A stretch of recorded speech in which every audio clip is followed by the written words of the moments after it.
Second और third muscle कर रहे हैं एंटीरियर कंपार्टमेंट ऑफ थाई के सेकंड और थर्ड मसल। पिछली वीडियो में हमने पहला मसल किया था।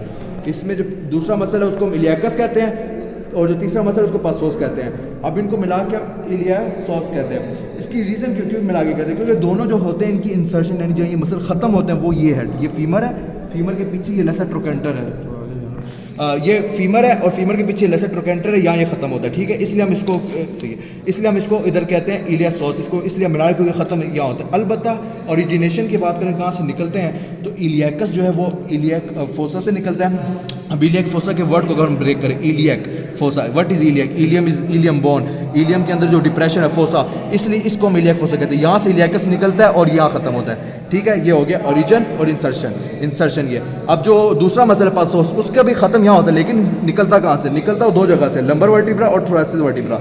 लंबर वर्टिब्रा और थोरेसिक वर्टिब्रा का बता देता हूँ। जो ये है लंबर वर्टिब्रा में ये सारा हिस्सा आएगा। This is called T vertebra, this is called lumbar vertebra, this is called coccyx. तो ये जो है ना L1, L2, L3, L4, L5 में हमने कहा था यहाँ सारों से निकल रहा होता है। अलबत्ता स्नेल में वो नंबर लिखे हुए, नंबर की वजह से याद करने की जरूरत नहीं, मैंने याद रखने का कॉन्सेप्ट है जो मैंने बताया था।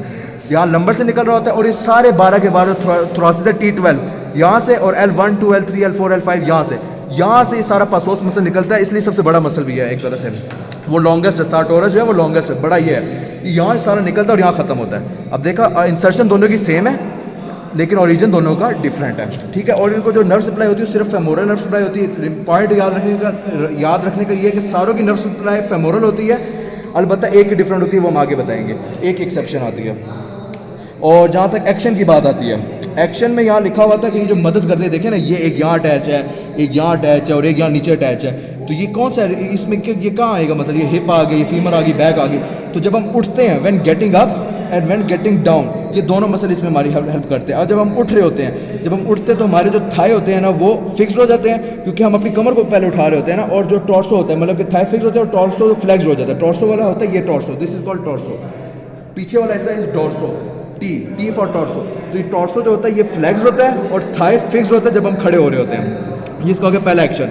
दूसरा एक्शन व्हेन गेटिंग डाउन, जब हम उठते हैं, मतलब नहीं, जब हम बैठ रहे होते हैं। जब हम बैठ रहे होते हैं तब हमारे थाई यूज़ होते हैं, थाई फिर अपर आ रहे होते हैं, थाई का जो मसल होता है वो कॉन्टैक्ट हो रहा होता है और जो टॉर्सो होता है वो हमारा फिक्स होता है।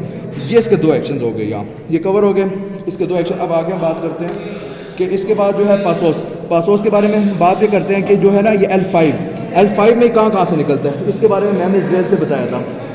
L5 में मैम ने डिटेल से बताया था कि कहाँ से निकलता है। तो हम यहाँ आके बता देते हैं। यहाँ के हम इस तरह बताएंगे, पहले हम बताते हैं कि कौन से टर्म यूज, इसको हम कहते हैं ट्रांसवर्स। ट्रांसवर्स का वर्ड कहाँ से निकला है? Transverse means horizontal surface. तो हॉरिजॉन्टल सरफेस है ट्रांसवर्स को हम हॉरिजॉन्टल कहते हैं। जी हाँ, तो ट्रांसवर्स को हम क्यों कहते हैं? दिस इज हॉरिजॉन्टल, अगर देखा जाए दिस इज हॉरिजॉन्टल, तो हम इसको ट्रांसवर्स कहते हैं, इसको हम स्पाइन कहते हैं। तो अब मैं इसकी चीज़ें बताता हूँ। जो पासोस में L5 जो निकल रहे थे सारे L5 वो ट्रांसवर्स में से निकल रहे थे, और ये जो दरमियान में जो होता है ना, ये दरमियान में ये जो है फ्लूइड लाइक सब्सटेंस जो बॉन्ड नहीं होती, इसको हम कहते हैं इंटरवर्टिब्रल डिस्क, और जो बॉन्ड होती है इसको हम कहते हैं body. Intervertebral disc, bond and transverse process यहाँ से निकलते हैं, ठीक है। जो स्पाइन है वो यहाँ से नहीं निकलते, ये मैम ने क्लियर करवाया था इस पॉइंट। पासोस मसल की बात कर रहा हूँ और पासोस मसल की ये ओरिजिन की बात हो रही थी, ये मैं एक्सप्लेन किया था थोड़ा सा। और जहाँ तक बात है पासोस मसल का, ये जो तीसरा मसल था हमारा, इसमें इस वीडियो में हम दूसरे और तीसरे मसल को कवर कर रहे थे ना, ये खत्म दोनों यही होते हैं, पासोस भी और ये भी। लेसर ट्रोकेंटर ऑफ फीमर, ये जो पीछे से बना हुआ है, ये देखो ये बना हुआ है लेसर ट्रोकेंटर ऑफ फीमर। ये जो है ट्रोकेंटर मीन्स ओवरी स्वेलिंग, तो लेसर ट्रोकेंटर ऑफ फीमर। और हाँ, इसकी मैम ने जो बात बताई थी वो मैं क्लियर कर देता हूँ। इलियाकस की नर्व सप्लाई जो होती है हमारी फेमोरल होती है, एग्रीड। पासोस की नर्व सप्लाई हमारे पास होती है लंबर। अब इसकी लंबर क्यों होती है, इसको याद रखने का तरीका क्या है? सिर्फ इसकी होती है, बाकी सारों की जो होती है ना एंटीरियर कंपार्टमेंट की फेमोरल होती है। लंबर इसलिए होती है क्योंकि मैंने बताया सबसे बड़ा मसल है। अगर देखा जाए ना, ये पूरे 12 के 12 पीछे से आ रहा है, इधर 5 से निकल रहा है और इधर जा रहा है, ये अपने वाइडली कवर्ड किया हुआ है। इसलिए इसकी जो फेमोरल नर्व सप्लाई काफ़ी नहीं, फेमोरल फीमर से निकल जो नीचे होती है, काफ़ी नहीं, क्योंकि ऊपर से आ रहा है ना। इसलिए इसका जो है ना पासोस का जो नर्व सप्लाई है वो है लंबर प्लेक्सस मीन जहाँ सारी जुड़ जाती है उसको प्लेक्सस कहते हैं। और जो है इलियाकस उसकी नर्व सप्लाई फेमोरल नर्व। बाकी जो एक्शन है इलियाकस का और पासोस का, इसका मैंने बताया था sitting up and sitting down में आता है, वो हमने एक्सप्लेन कर दिया। तो इधर हमारे दो मसल्स कवर हुए हैं एंटीरियर कंपार्टमेंट ऑफ थाई के, इलियाकस एंड पासोस।